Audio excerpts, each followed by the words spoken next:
నను పాలింపగ తరలి వచ్చితివా, మొరలాలింపగ తరలి వచ్చితివా. గోపాల నను పాలింపగ తరలి వచ్చితివా.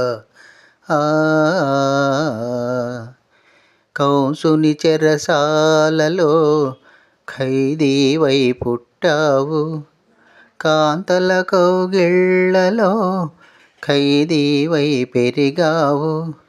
కరకురాతి గుళ్ళలో ఖైదీవై నిలిచావు. ఈ భక్తుని హృదయంలో ఖైదీగా ఉండాలని నను పాలింపగ తరలి వచ్చితివా, మొరలాలింపగ తరలి వచ్చితివా. గోపాల నను పాలింపగ